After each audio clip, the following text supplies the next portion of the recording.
anak itu ngerasa kayak gua nggak guna anjir gitu. Ya. Jadi ketika mereka merasakan kegagalan dalam hal itu, mereka punya tanggung jawab sendiri karena mereka itu yang ngambil jalan tersebut gitu.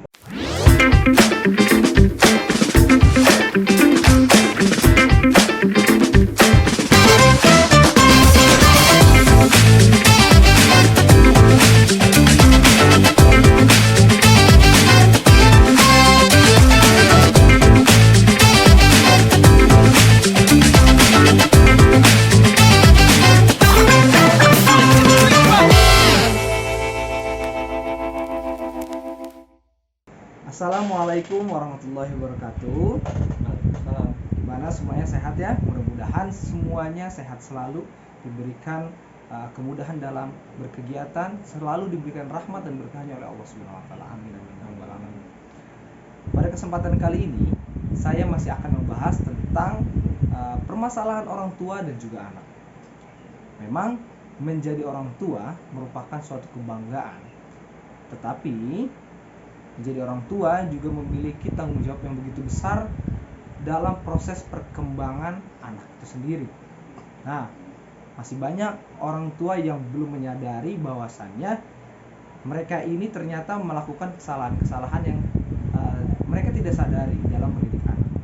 Apalagi sekarang generasinya ini sudah dibilang ada generasi Z sekarang ya, yang dimana anak-anak ini sudah terpengaruhi oleh globalisasi ya, yang dimana media sosial ini yang sudah banyak bahkan dikonsumsi oleh anak-anak usia dini ya, yang bahkan umuran masih SD dan lain-lain, mereka udah sangat melek sekali dengan yang namanya media sosial, dan itu menjadi tantangan tersendiri untuk orang tua. Kali ini saya akan membahas tentang kesalahan orang tua dalam mendidik anak generasi Z ya, pada generasi Z. Nah, di sini saya akan ditemani oleh teman saya, Kang Odi Setiawan ya. Mas Odi, apa manggilnya apa ya? Enaknya Bang Odi. Makanya Bang Odi ya. Saya ditemani oleh Bang Odi untuk membahas beberapa kesalahan-kesalahan yang dilakukan oleh orang tua dalam mendidik anak. Nah, di sini saya tidak sembarangan untuk memberitahu atau meng-share kepada teman-teman semua tentang beberapa poin-poin ini ya. Tapi saya mengambil dari website Halodoc ya, bisa nanti teman-teman bisa dicari di sana. Oke. Jadi inilah kesalahan orang tua dalam mendidik anak pada generasi Z. Selamat datang di CHA, Curahan Hati Anak. Oke, kesalahan yang pertama yaitu ialah tidak menjadi panutan yang baik bagi anak.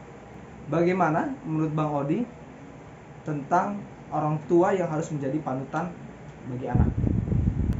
Menurut saya sih emang bagusnya anak atau jeleknya anak sih awalnya dari rumah pasti ya. Oke. Pendidikan yang paling utama kan ya pendidikan di rumah, pendidikan dengan orang tua. Oke. Contohnya kayak sekarang aja lagi COVID nih kan, yang kemarin lah itu ada PJJ ya, Ya. pembelajaran jarak jauh. Ya, betul. Nah itu kan rajinnya anak untuk mengikuti Zoom, mengerjakan tugas, itu kan memang benar-benar pengaruh dari orang tua kan. Dan juga orang tua itu role model bagi anak, karena yang dilihat dari kecil, dari dia lahir sampai dia dewasa itu adalah orang tuanya. Kadang anak kita punya cita-cita sama seperti profesi yang kita lakuin juga kan. Contoh misalnya kita masih kecil ngelihat orang tua jadi guru enak ya, jadi ini enak ya. Kadang hobinya orang tua juga ngikut ke anaknya, misalkan otomotif atau olahraga, itu pasti ikut. Dan juga ketika orang tuanya kurang baik, maksudnya mencontohkan kepada anaknya, ya mau nggak mau anak juga mengikuti. Ya contoh orang tua yang ngerokok, tipis kemungkinannya anaknya nggak ngerokok gitu, pasti ikut ngerokok juga ya kan. Itu bukan baik sih, cuma kurang tepat aja ya. Contohnya kayak gitulah, contohnya kayak gitu. Misalkan ya nggak tahu sih ini contoh bener apa enggak. Oke. Ada yang orang tuanya sering judi gitu kan, Oke. anaknya juga ikut-ikutan. Pasti secara tidak langsung Pasti secara tidak langsung ngikut, anaknya akan ngikut. mencontoh. Iya, karena orang tua itu role model bagi anak banget. Oke, jadi bisa kita simpulkan bahwa sesungguhnya orang tua itu memang harus menjadi panutan atau role model yang baik bagi anak-anaknya. Nah, versi baiknya ini yang mungkin ini jadi relatif ya bagi orang-orang baik. Mungkin hal kayak gini nih baik, kayak gini tuh buruk, kayak gini tuh baik, kayak gini buruk. Tapi pada intinya anak-anak itu akan mengikuti apa yang mereka lihat pertama kali pada orang tuanya. Yang kedua, kesalahan orang tua dalam mendidik anak pada generasi Z. Yang kedua ialah terlalu mengkritik dan sering membanding-bandingkan. Wah, ini sering banget nih, Bang Odi. Gimana menurut Bang Odi tentang ini tuh bagaimana? Setuju lagi. Setuju ya? Iya. Sangat Banyak. salah menurut Bang Odi, salah. Kalau menurut gua nggak tahu ya, mental anak sekarang tuh payah, Cok. Oke. Sekarang ada mental health, terus ada apa lagi, pokoknya mental tuh sering banget dibahas, yang mana menurut gue itu terlalu lebay gitu untuk anak-anak zaman sekarang. Cuma memang berarti kalau orang tuanya tahu sekarang tuh lagi banyak mental health, mental issues apa dan lain-lain, berarti yang paling dijaga itu mental anak. Contoh, jangan ngebanding-bandingin gitu kan sama orang yang lebih sukses daripada anak itulah. Iya. Contohnya. Tapi emang banyak ya yang kayak Emang gitu. banyak. Maksudnya dorong aja anaknya, dorong aja, semangatin aja. Soalnya yang pengalaman yang kita pernah lakuin, ketika kita terlalu diatur pun kita nggak suka. Benar. Tapi ketika kita menjalani itu tapi disemangati juga sama orang tua, walaupun orang tua nggak setuju amat, itu kita suka banget. Oke, benar. Kita perjuangin banget. Dan menurut gua kalau misalkan itu pendidikan yang salah atau enggak, kadang memang orang tua tuh patokannya ya gini lah. Ada pepatah kan mengatakan gitu kan, rumput tetangga kadang lebih bagus daripada rumput kita. Oke. Dan itu nggak bisa dipungkiri gitu. Jadi ya pokoknya orang tua sebisa mungkin lihat rumput kita aja dan syukuri aja anaknya kayak gitu. Support terus aja Ya, gitu. gue sih sepakat ya. Masalah orang tua yang membanding-bandingkan dan sering mengkritik, mungkin niat orang tuanya baik, ingin menimbulkan Ya, semangat menimbulkan kepada semangat, anak yang betul. kayak misalnya contoh, kok kamu nilai MTK-nya segini sih, padahal ini anaknya si ini segini loh, ya kan? Kadang begitu orang tua. Atau enggak misalnya kok kamu nggak bisa ngelakuin hal ini sih, padahal si anak ini bisa loh ngelakuin hal ini, kamu tuh harusnya bisa. Niatan orang tuanya memang bagus sebenarnya untuk membangkitkan semangat anaknya, tetapi secara tidak langsung itu menyakiti perasaan anaknya menurut gue tuh begitu. Anak itu ngerasa kayak gue nggak guna anjir gitu. Yeah. Dia ngerasa kayak gitu, dan menurut gue pribadi itu memang harus sangat dihindari untuk orang tua yang sering membandingkan anaknya. Tadi benar kata Bang Odi, bukan dibandingkan tapi diberitahu, disupport ya, disupport. Jadi kalau dari gue pribadi itu lebih baik kita itu misalkan anaknya itu melakukan kesalahan dan lain-lain, itu bukan dibandingkan tapi dikasih tahu kesalahannya apa, lalu dibenarkan. Jadi bukan dibandingkan seperti itu. Contoh, anaknya nggak bisa pelajaran matematika, bukan dibandingkan dengan anak yang lain yang bisa matematika. Oh ini bisa loh matematika, kok kamu nggak bisa, kok kamu nggak gitu. Tapi justru dikasih tahu, kamu tuh nggak bisa matematika karena nih kamu tuh kurang cara ngitungnya di sini, ini tuh begini dan lain-lain. Terus diajarin, dilurusin, caranya tuh begini loh. Nah, caranya tuh begini, dan supaya anak-anak itu tahu kesalahannya.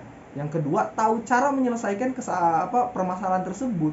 Jadi tidak dibanding-bandingkan. Kalau dibanding-bandingkan menurut saya pribadi itu bukan membangun, tetapi malah akan menjatuhkan mental anak tersebut. Yang ketiga, berekspektasi terlalu tinggi dan menuntut itu. Nah, menurut Bang Odi gimana tuh? Berekspektasi terlalu tinggi dan menuntut. Ya, orang tua tuh ada yang misalnya gini, wah anak gua nih kayaknya bisa nih jadi pilot, nih anak gua bisa nih kayaknya jadi presiden gitu kan, akhirnya anak ini disekolahin seperti ini, seperti ini, padahal sejatinya anak itu bakatnya nggak ke situ loh. Jadi terlalu menuntut. Menurut Bang Odi itu kayak gimana sih? Menurut gua ya itu nggak bagus juga sih buat anak kalau nuntut terlalu mencita-citakan apa yang dicita-citakan orang tua Ya, kepada benar. anaknya. Jadi Itu sebenarnya nggak tuh orang bagus. tua tuh harusnya seperti apa sih? Ya kalau menurut saya pribadi ya, balik lagi yang ke awal tadi, support aja yang anaknya mau gitu. Oke. Support aja yang anaknya suka. Oke. Nah nanti jadi ketika mereka merasakan kegagalan dalam hal itu, mereka punya tanggung jawab sendiri karena mereka itu yang ngambil jalan tersebut gitu. Oke, iya. Nah contoh ketika kita terlalu diarahkan kepada orang tua, cita-citanya orang tua, jadi kita ngejalaninnya pun setengah-setengah gitu nggak Oke, sih? benar banget. Ketika kita dalam kegagalan itu, kita Bingung sebagai menyalahin anak siapa ya? bingung menyalahkan siapa gitu. Yang terjadi udah terjadi gitu. Oke. Nggak ada tanggung jawab dalam Benar. dirinya, Sip. nggak ada semangat juga dalam diri anak tersebut gitu. Dan orang tua pun ya udah, Oke. ya kan kadang gitu kan. Benar. Ya udah lu kayak gitu lah pokoknya. Jadi pada intinya setiap anak itu memiliki potensinya masing-masing. Betul. Ya. Setiap anak itu memiliki keinginannya masing-masing Punya passion dan sendiri-sendiri. ya benar, punya passion sendiri-sendiri dan tidak bisa dipaksakan oleh orang tua.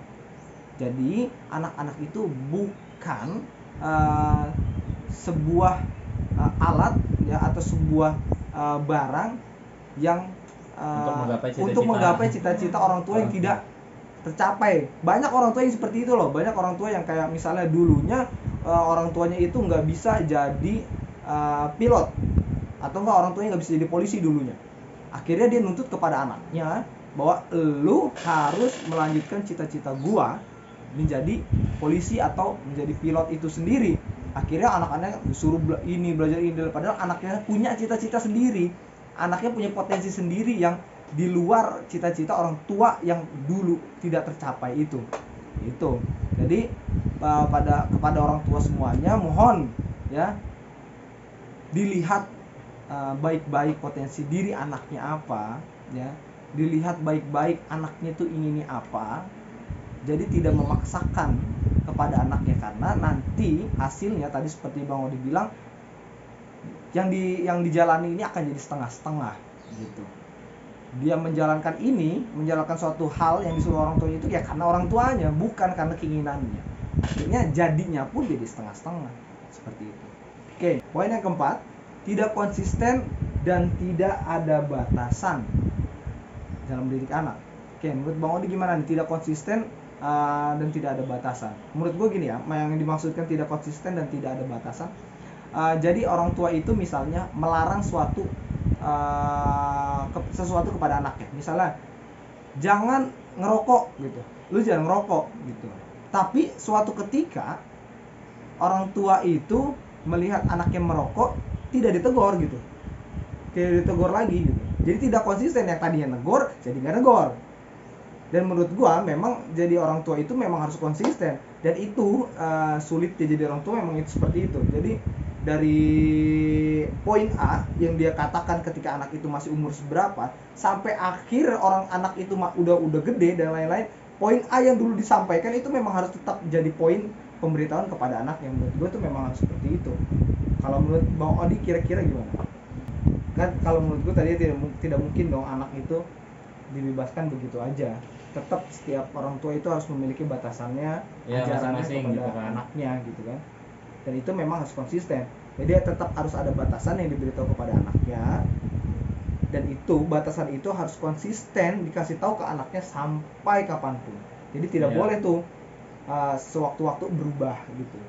Kan apa dan tapi memang suatu batasan itu menurutku memang harus dipikirkan dengan baik-baik. Jadi dari awal memang harus kita pikirin apa yang mau gue sampein ke anak gue, apa yang mau gue ajarin ke anak gue, supaya kedepannya itu bisa kita pertahankan gitu argumen itu gitu. Tapi jangan terlalu memaksa juga. Ya. Kalau memang anak suka, ya udah. Oke. Gitu. Berarti kan intinya harus kita memahami anak juga. Iya. Pokoknya saling memahami sih, orang tua maunya apa, anak maunya apa, ambil jalan tengahnya udah cukup. Poin yang kelima yaitu adu mulut ya. Adu mulut dengan anak. adu mulut dengan anak. Menurut gua itu masih banyak ya orang tua yang ngerasa dirinya ini, gua orang tua lu gitu. Gua lebih dulu makan garam ya, asam dan garam gitu loh, manis pahitnya kehidupan.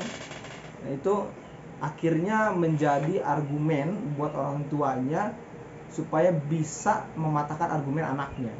Jadi anaknya itu misalnya suka apa tapi sama orang tuanya nggak boleh, akhirnya malah jadi adu mulut, bukannya berdiskusi gitu. Dan itu masih sering terjadi. Menurut gue itu memang sangat kesalahan. Ya, tadi pada poin yang berapa tadi disebutkan ya, bahwasanya memang harus ada yang namanya komunikasi menurut gue ya. Jadi tidak, bukannya malah adu mulut gitu, malah adu cekcok gitu. Karena sejatinya anak kalau ngadu mulut malah jadi kesel gak sih ya? Iya. Malah malas gitu kan? Malah malas ngedengerin, malah malas ngejalanin nasihat dari orang tuanya gitu. Kalau dari lu pribadi gimana kalau masalah adu mulut? Adu mulut, kalau misalkan untuk hal-hal baik sih oke ya. Kalau hal-hal buruk ya pasti kita harus dengar orang tua sih. Oke, benar. Nah, ini kan kita bahas tentang orang tua ke anak dulu, nanti ada mau di anak orang tua. Orang tua ke anak ya, menurut gua kalau sebelum adanya terjadinya adu mulut dan lain-lain, orang tuanya harus tahu dulu kondisi anaknya kayak gimana. Ketika misalkan di perkuliahan dia bolos mulu atau gimana, tanya dulu ke anaknya, lo kenapa bolos mulu, lo kenapa begini, kenapa begitu. Pasti kan anak juga punya alasan tersendiri gitu, dan baru di situ orang tua bisa ngarahin lagi ke arah mana. Soalnya banyak adu mulut itu terjadi karena orang tuanya nggak tahu kondisi anaknya gitu, dan anaknya pun segan untuk cerita kepada orang tuanya gitu tentang masalah dia. Itu terjadinya adu mulut biasanya dari situ sih, kurang harmonis lah anak sama orang tuanya gitu ya. Adu mulut tuh biasanya pada intinya berarti orang tua ini dan anak itu memang harus saling memahami. Jadi komunikasi memang paling penting. Jadi agar terhindar dari yang namanya adu mulut, cekcok, dan menghasilkan malah jadi suasana yang tidak baik-baik aja gitu. Ya.